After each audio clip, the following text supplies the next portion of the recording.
Hello అండి, welcome back to our channel Radhika real vlogs. ఎలా ఉన్నారండి అందరూ? నేనైతే బాగున్నాను, మీరందరూ కూడా బాగున్నారని అనుకుంటున్నాను. సో ఫ్రెండ్స్, మన ఛానల్ని కనుక ఎవరైనా ఫస్ట్ టైం చూస్తున్నట్టే ఛానల్ అయితే సబ్స్క్రైబ్ చేసుకోండి. నిన్న నాకు ఒక మంచి కామెంట్ అయితే వచ్చింది. అదేంటంటారా, నిన్న ఒక మన సబ్స్క్రైబరు ఫ్యామిలీ మెంబర్ ఒకరు నాకు మెసేజ్ చేశారండి. రాధిక గారు, మీ వీడియోస్ మీ వ్లాగ్స్ చాలా బాగుంటాయి, నేను రెగ్యులర్గా చూస్తుంటానండి అని చెప్పేసి నాకైతే చాలా చాలా చాలా హ్యాపీగా అనిపించింది. థ్యాంక్ యూ సో మచ్ అండి, మీరు నన్ను అలా మోటివేట్ చేసినందుకు. ఎందుకంటే మీరు ఇచ్చే మోటివేషన్ వల్ల కూడా ఏంటంటే ఒక బూస్ట్ కాదు, ఇంకా దానికన్నా పెద్దవాడే ఉంటుందని చెప్పుకోవచ్చు. సో మీరు కూడా మీకు వీడియో కనుక నచ్చినట్లయితే కంపల్సరీగా కామెంట్ బాక్స్లో కామెంట్ చేయండి. అలాగే వీడియోకి అయితే ఒక్క చిన్న లైక్ అయితే ఇవ్వండి ప్లీజ్. మీరు ఇచ్చే లైక్స్ వల్ల మన కంటెంట్ ఇంకొంతమందికి యూజ్ అయ్యేలాగైతే ఉంటుంది. ఇక్కడ నేను నిన్న వీడియోకి కంటిన్యూస్ వీడియో అనమాట.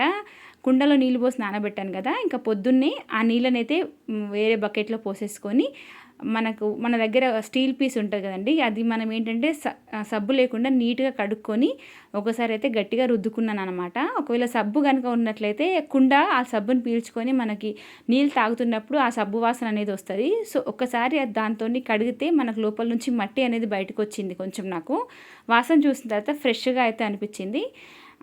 మీరు కూడా ఎవరైనా కొత్త కుండ కానీ కొత్త అటిక, అంటే ఇప్పుడు మన కుండలో బిర్యానీ అలా చేస్తాం కదా, అలాంటివి ఏది చేసినా కూడా సీజనింగ్ అయితే ఇలానే ఉంటుందండి. ఏదైనా సరే మనకు మట్టి పాత్రలు అయితే సీజనింగ్ ఇలానే చేసుకోవాలన్నమాట. సో ఇంకా నా రంజన్ అయితే రెడీగా ఉంది నీళ్ళు పోయినకి అనమాట. ఫ్రిడ్జ్ కాదు కదా, ఇంకా ఫ్రిడ్జ్ కన్నా 100 రెట్లు బెస్ట్. ఆరోగ్యానికి ఆరోగ్యం ఉంటుంది, చల్లగా కూడా ఉంటాయి కదా నీళ్ళు. ఇక్కడ వచ్చేసి నేను నిన్నటి వీడియోలో షేర్ చేశాను కదా, ఇడ్లీకి బ్యాటర్ నానబెట్టాను అని చెప్పేసి. అది పొంగుతుందా ఏమో అని చెప్పేసి నేనైతే కింద ఒక ప్లేట్ పెట్టుకున్నాను. నేను మార్నింగ్ 6:30కి కల్లా లేసాను అనమాట. హాలిడేస్ అయినా కూడా ఎందుకో నిద్ర పట్టలేదు. సో పొద్దున్నే లేసాను. నిన్న నీళ్ళు వస్తాయి మాకు యాక్చువల్గా. ఏ బ్యాటర్ అయితే పొంగి ప్లేట్లో పడలేదు, కానీ ఇంకా అప్పుడప్పుడే అది ఏంటంటే పైకి వచ్చేస్తుంది. ఇంకా వెంటనే దాన్ని ఏంటంటే తీసి వేరే గిన్నెలో అయితే షిఫ్ట్ చేశాను. నాకైతే ఎంతైతే పిండి ఇప్పుడు నాకు కావాలనుకుంటున్నానో ఆ కొంచెం పిండి మాత్రం నేను అలా డిష్లో పెట్టుకొని మిగతాదైతే తీసి వేరే గిన్నెలోకి పెట్టి ఫ్రిడ్జ్లో అయితే పెట్టేసుకున్నాను. సో అక్కడికి ఆ పని అయితే అయిపోయింది. ఇక్కడ నేను ఇంకా తెచ్చుకున్నాను కదా, చూసారు కదా రంజన్, ఇది నాకు 220 రూపీస్ పడిందండి. సో మీరు ఎవరైనా కొనుక్కుంటే మాత్రం నేను ప్రైస్ తెలియాలని చెప్తున్నాను. 220 రూపీస్కి నాకు ఇదైతే వచ్చింది. ఈ బిందె నిండా నీళ్లు పట్టాయి అనమాట. నిన్న నల్ల వచ్చిందని చెప్పాను కదా, సో వాటర్ రాగానే ఫస్ట్ అందులో నీళ్లు పోసాను. నాకు దీనికి కన్వీనియంట్ ప్లేస్ అయితే లేదండి, ఎక్కడ పెట్టాలో అర్థం కాలేదు. కింద పెడదామా అంటే పిల్లలు అటు ఇటు తిరుగుతారు కదా, కింద పడితే పగిలిపోతుంది అన్న భయము. వంట పైన ఒక సైడ్ పెట్టుకుందామంటే నాకు అక్కడ మిక్సీ ఉంది, అలాగే డోర్ కూడా పడుతుంది. సో ఎందుకులే అని చెప్పేసి ఇలా పెట్టుకున్నాను. ట్యాప్ ఉన్న తీసుకున్నాను, ఎందుకంటే పిల్లలకు ముంచుకోనికి అంటే పట్టుకోనికి ఈజీగా ఉంటుందని చెప్పేసి. సో ఆ ట్యాప్ లూజ్ అయినా కూడా మనం కొంచెం టైట్ చేసుకుంటే కారదు అని చెప్పారు వాళ్ళైతే. అందుకని చెప్పేసి ట్యాప్ ఉన్నదే తీసుకొచ్చాను. నేను ఆల్రెడీ ఒక కుండ పెట్టాను. మా చిన్న పాప ఏంటంటే గ్లాస్తో పటాపటా కొట్టినట్టుంది, అది చుట్టూ క్రాక్ వచ్చిందనమాట, చిన్న కూజ. అది తీసి పక్కన పెట్టేసి ఇంకా కొత్త తెచ్చుకున్నాను. దీన్ని కూడా కింద పెడితే దాని పని కూడా చేసేస్తారో ఏమో అని భయం వేసి ఇంకా పోతే పోనీలే, ఒక 1 మంతే కదా ఇలానో అలా అడ్జస్ట్ అయిదాము అన్నట్టుగా మాత్రం వంట బండ పైన అలా అక్కడ పెట్టుకున్నాను అనమాట. ఇక వంటకి కాస్త ఇబ్బంది అవుతుందిలేండి, బట్ ఎప్పటికప్పుడు సర్దుకుంటూ పెట్టుకుంటే పెద్ద ప్రాబ్లం ఏమి ఉండదు అని అయితే అనిపించింది. ఇక్కడ ఏంటంటే ఇంకా నేను మొన్న నైట్ తోముకున్న గిన్నెలు ఇవి. అవన్నీ ఫస్ట్ నిన్న లేవగానే గిన్నెలు అంటే నైట్ తోముకున్నవి మార్నింగ్ సర్దేసుకుంటే మనకు బౌల్ స్టాండ్ ఖాళీ ఉంటుంది కదా. సో నెక్స్ట్ మనము బౌల్ వేయడానికి అది మనకి ఖాళీగా ఉంటే మళ్ళీ సింక్లో నుంచి గిన్నెలు అందులోకి వచ్చేస్తాయి అనమాట. అందుకని చెప్పేసి గిన్నెలు చూడండి ఎన్ని ఉన్నాయో, గిన్నెలు అయితే సర్దుకుంటున్నాను. ఇంకా టీ అయితే మార్నింగ్ మా వారు ఉంటే కంపల్సరీగా పొద్దున్నే చాయ్ పెట్టాలి, లేదంటే తనకి ఇంకా కోపం వచ్చేస్తుంది. అంటే అలవాటు తనకి. ఇంకా సరే అలా అని పొద్దునైతే టీ పెట్టేశాను. టీ పెట్టిన తర్వాత నేను ఏంటంటే డబ్బాలు ఎప్పుడు అయిపోతాయో అప్పుడే వెంటనే తోముకుంటాను అనమాట. ఫిల్ చేసే ముందే తోమేసి పెట్టుకుంటాను. మనము మంత్లీ గ్రాసరీస్ అలా 2 మంత్స్కి ఒకసారి ఒకేసారి తెచ్చుకుంటాం కదా, అందుకని చెప్పేసి వెంటనే ఏదైనా సరే సాల్ట్ కానీ ఏ డబ్బా అయిపోయినా ఆ డబ్బా అప్పుడే తోమి పెట్టేసుకుంటే నీట్గా ఉంటుంది. అందుకని నేనైతే చక్కెర డబ్బా తోమి పెట్టేసుకున్నాను. చక్కెర కాలేనిగా చెప్పేసి మళ్ళీ దాన్ని అయితే రీఫిల్ చేసుకున్నాను అనమాట. నాకు ఈ రీఫిల్లింగ్ అనేది రెగ్యులర్గా ఏదో ఒకటి ఉంటూనే ఉంటుందండి. అంటే ఏదో ఒకటి అయిపోతుంది వెంటనే. ఇంకా మంత్ ఎండింగ్ వచ్చిందంటే వారానికి ఒకసారి అట్లా కూడా నేను రీఫిల్ చేసుకునేవి కూడా ఉంటాయి. ఇక్కడ స్టవ్ పైన చాయ్ పెట్టాను, ఇంకొక దానిపైన వేడి నీళ్ళు. అవి నా కోసం పెట్టుకున్నాను అనమాట. రెగ్యులర్గా నేను వేడి నీళ్ళు తాగుతానండి. రిజల్ట్ దేని గురించి అంటే మనకి కొంచెం మెటబాలిజం కంట్రోల్‌లో ఉంచుతది అని జెప్పేసి అయితే కొన్ని ఇయర్స్ నుంచి అలవాటు చేసుకున్నాను.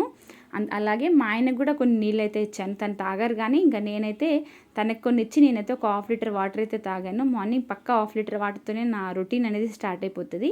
ఇంకా ఫ్రైడే కదా! సో, ముగ్గైతే వేసుకుందామని చెప్పేసి బయట ఊడ్చాను, తూడ్చాను. ఇక 6:30 నుంచి రెగ్యులర్‌గా పనులు చేస్తూనే ఉన్నాను. ఇది మార్నింగ్ నేను 8:30 వరకు చేసుకున్న వర్క్స్ అనమాట. అవే నేను మీకు ఈరోజు షేర్ చేస్తున్నాను. సో, ముగ్గు అంటే చెప్పనక్కర్లేదు కదా! ఈ ముగ్గు చూడండి చాలా ఈజీగా ఉంటది. అందరం ఏస్తాము. అందులో కొంచెం కొత్తదనంగా ట్రై చేశాననమాట. ఇది ఏంటంటే పద్మం ముగ్గు అంటారు కదా! అలాంటిదే, కాకపోతే మధ్యలో సర్కిల్స్‌తో వేశాను చూడండి. కొన్ని అయితే చూసి నేర్చుకుంటాను. ఒక్కొక్కసారి అయితే పింట్రెస్ట్‌లో గానీ, యూట్యూబ్‌లో గానీ అలా చూస్తాననమాట. ఒక్కొక్కసారి మైండ్ చాలా షార్ప్‌గా ఉంటది. ఏదైనా సరే క్రియేటివిటీగా చేస్తాను అని అనిపిస్తది. ఒక్కొక్కసారి ఏందంటే బద్ధకిస్తదనమాట. ఆలోచనలు ఏది రాదు బుర్రకి. కాకపోతే మనసేంటంటే ఏదైనా కొత్తగా వేయాలి అని అనిపిస్తదనమాట. ఉత్సాహంగా నిన్న చాలా అంటే చాలా హ్యాపీగా ఉంది. ఈరోజు మాత్రం చాలా లేజీగా ఉంది. అది ఒక్కొక్కసారి ఒక్కొక్కలాగా ఉంటది గదా! ఎంతైనా బాడీ ఎప్పుడు ఒకేలాగా ఉండామంటే ఉండలేము నిజంగా చెప్పాలి అనంటే.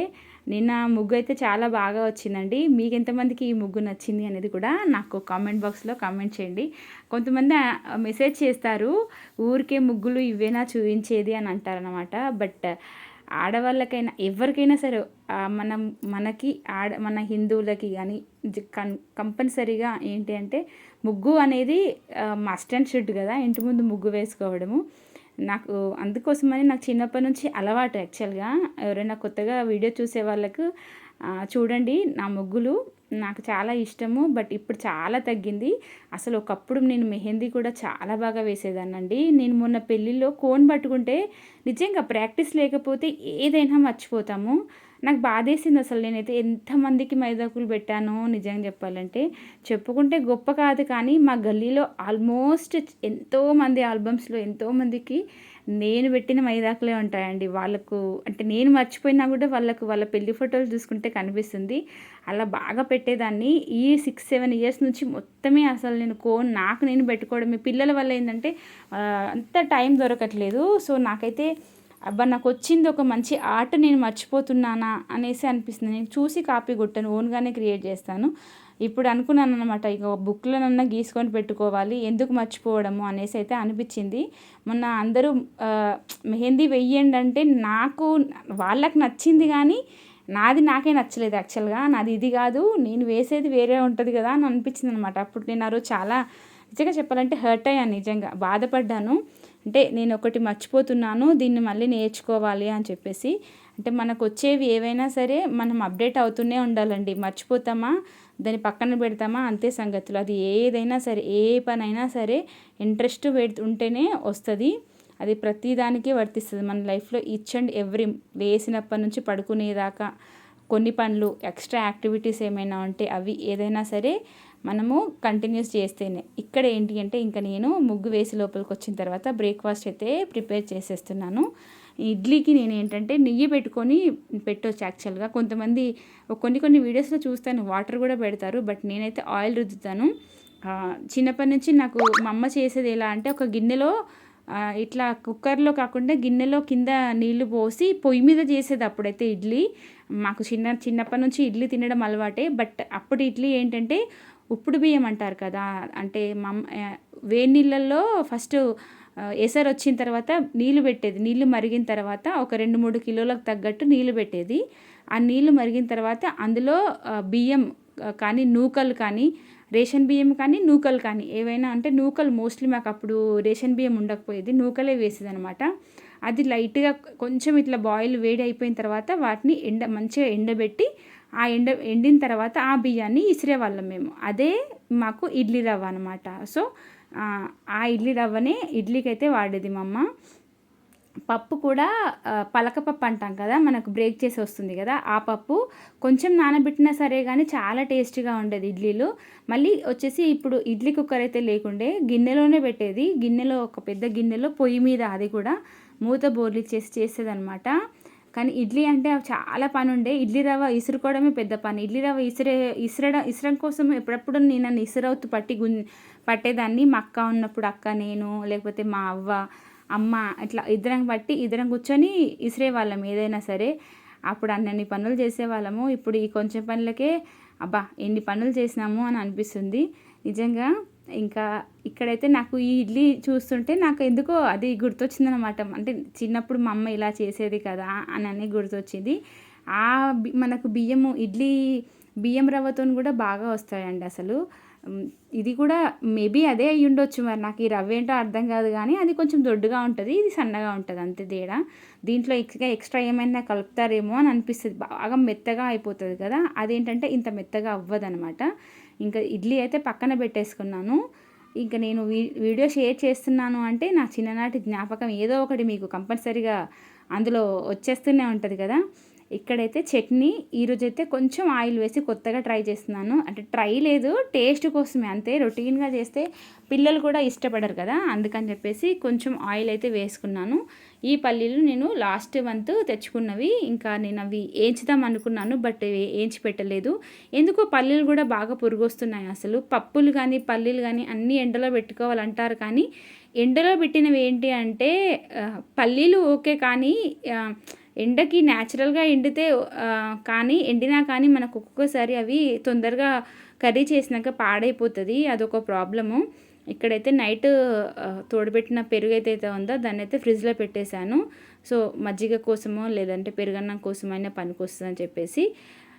ఇక్కడ నేను మొన్న శ్రీరామనవమి రోజు కొబ్బరి కొట్టాను. ఆ కొబ్బరి చిప్ప ఏంటి అంటే ఊరెళ్ళాను కదా, సో అదైతే నేను ఫ్రిడ్జ్లో పెట్టి వెళ్ళాను. ఆ కొబ్బరి అయితే నాకైతే ఇప్పుడు ఉగాదికి తీసుకున్న కొబ్బరి ఉంది ఫ్రిడ్జ్లో, అలాగే శ్రీరామనవమికి కొట్టిన కొబ్బరి 2 ఉన్నాయన్నమాట. ఇప్పుడు మనం చట్నీ చేస్తే పల్లీలు ఎంత వేసినా కూడా పిల్లలు చట్నీ ఎక్కువగా తింటారు. సో అలాగే టేస్ట్ కోసం కూడా, అలాగే ఆరోగ్యానికి కూడా పచ్చి కొబ్బరి చాలా మంచిది కదా.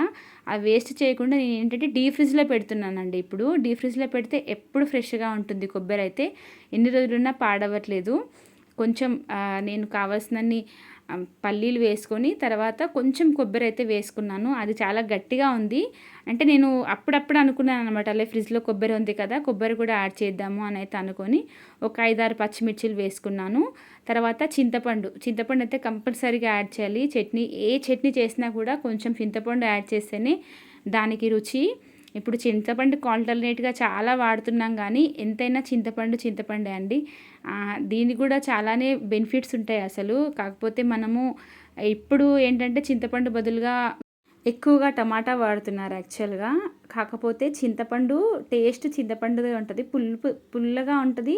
అండ్ ఇది ఏంటంటే మనకి ఎప్పటి నుంచో కొన్ని వాడుకుంటుంటాం కదా, అందుకోసమని నాకు అనిపిస్తుంది చింతపండు ప్లేస్ని ఇంకొకటి ఏది ఫుల్ఫిల్ చేయదేమో అని చెప్పేసి పులుపుల విషయంలో అయితే. దీనికి ఏంటంటే చింత చెట్టుకు మందులు కూడా చాలా తక్కువనే కొడతారులేండి. ఒక్కసారి వన్స్ అది పెద్దగైంది అంటే చెట్టు కాస్తే కాయ అయితే ఎక్కువ కాయలు ఇస్తుంది చింత చెట్టు. ఒకవేళ ఆ కాయదు అది అంటే దానికోసమని స్పెషల్గా మందులు అయితే నాకు తెలిసి అయితే ఏమీ కొట్టరు, ఎందుకంటే మాకు ఉండే చింత చెట్లు. వన్స్ అది ఒకసారి పెద్దగైంది అంటే ఒక ఇయర్ కాస్తుంది, ఒక ఇయర్ కాయదు. అంటే ఒక ఇయర్ మామిడికాయలు ఎక్కువ వస్తాయి మనకి, ఒక ఇయర్ చింతకాయలు ఎక్కువ వస్తాయి. ఇదైతే నాకు తెలుసు అనమాట. ఇక్కడ ఏంటి అంటే ఇంకా అది ఫ్రై అయిపోయిన తర్వాత ఇంకా కొంచెం జీలకర్ర అయితే వేసుకొని ఎల్లిపాయలు నా దగ్గర యాక్చువల్గా నేను ఊరెళ్ళొచ్చి వచ్చాను చెప్పాను కదా, అల్లం ఎల్లిగడ్డ కూడా పేస్ట్ అయిపోయింది, అది చేసుకోవాలి. సో నేను బయటికి వెళ్ళలేదు, తీసుకురాలేదు, ఇంకా ఉన్న దాంతోనే చేశాను. కానీ చట్నీ టేస్ట్ మాత్రం చాలా బాగుంది. అయినా పల్లీలు యాక్చువల్గా చాలా స్వీట్నెస్ ఉంటాయి కదా, పల్లీల టేస్ట్ చాలా చాలా చాలా బాగుంటుంది. సో పల్లీలు ఒకటే వేసాను, పుట్నాలు అయితే వేసుకోలేదు. ఇలా సింపుల్గా చట్నీ చేసుకున్నాను. మళ్ళీ పోపు అయితే ఇవ్వలేదండి, ఎందుకంటే అసలు అది ఎక్స్ట్రా ఆయిల్. మ్యాక్సిమం నేను అసలు ఆయిల్ యూజ్ చేయకుండానే చేస్తాను, కానీ ఈసారి మాత్రం పిల్లలకు కొంచెం ఇష్టంగా చేస్తే తింటారు అన్నట్టుగానే ఆయిల్ అయితే యాడ్ చేశాను. మొత్తానికైతే నా చట్నీ ఇలా అయితే రెడీ అయింది. ఇది నాకు 2 రోజులకు వస్తుందండి చట్నీ. ఒకరోజు రెడీ చేస్తే 2 రోజులు వేసుకొని తింటాము. ఇడ్లీ బ్యాటర్ అయినా అంతే, ఒకరోజు రెడీ చేస్తే 2 రోజులకు అవుతుంది అనమాట.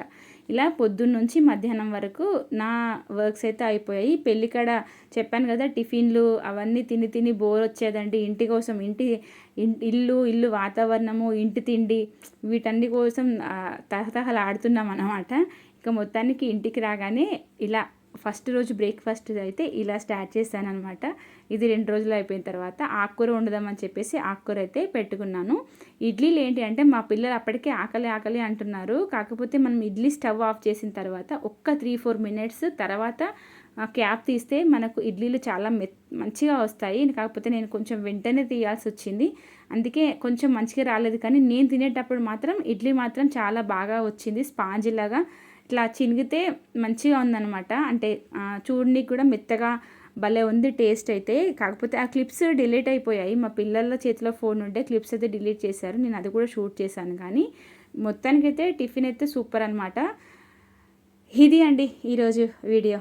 సో మీకు ఎలా అనిపించింది అనేది కంపల్సరిగా కామెంట్ బాక్స్లో కామెంట్ చేయండి. మీకు ఎలాంటి వీడియోస్ కావాలనేది కూడా కామెంట్ చేయండి, ఓకేనా. నేనైతే డైట్ అంటున్నాను కాబట్టి ఒక 5 ఇడ్లీలు తినేదాన్ని 4 ఇడ్లీలకు వచ్చేసాను అనమాట. అంటే తింటూనే వెయిట్ తగ్గాలి అని అయితే అనుకుంటున్నాను. క్వాంటిటీ తగ్గించాలి అనేది నా ఇంటెన్షను. చూద్దాం అది ఎంతవరకు సక్సెస్ అవుతుంది అనేది. మరీ కడుపు కట్టుకొని ఇప్పుడు వెయిట్ తగ్గి తర్వాత మళ్ళీ తిని వెయిట్ పెరగడం కంటే కొంచెం తగ్గిస్తూ వెయిట్ తగ్గుదాము అని అయితే నా ఒపీనియన్ అనమాట. సో నా ఆలోచన ఎలా ఉంది అన్నది కూడా చెప్పండి. ఇది ఈరోజు వీడియో అండి. ఫస్ట్ టైం మన ఛానల్ చూస్తే కంపల్సరీగా ఛానల్ అయితే సబ్స్క్రైబ్ చేసుకోండి. పక్కనే గంట సింబల్ వస్తుంది, అది క్లిక్ చేసి ఆల్ అనే ఆప్షన్ సెలెక్ట్ చేయండి. చూసారు కదా, క్లిప్ నేను పోయింది అనుకున్నాను, బట్ ఉంది. చూసారు కదా, మెత్తగా వచ్చాయి ఇడ్లీలు అయితే. సో అందరికీ యూజ్ అయ్యే వీడియోనే అండి. ఎవరైనా ఇడ్లీలు రావు అనుకునే వాళ్ళు అస్సలు భయపడకుండా నేను చెప్పినట్టుగా చేయండి, సూపర్గా వస్తాయి. కావాలంటే నిన్నటి వీడియోకు లింక్ కూడా నేను కింద ప్రొవైడ్ చేస్తాను. నిన్నటి వీడియో కూడా చూసేసేయండి. మరొక మంచి వీడియోతో మళ్ళీ కలుస్తాను. అంతవరకు take care, see you in another video. Bye.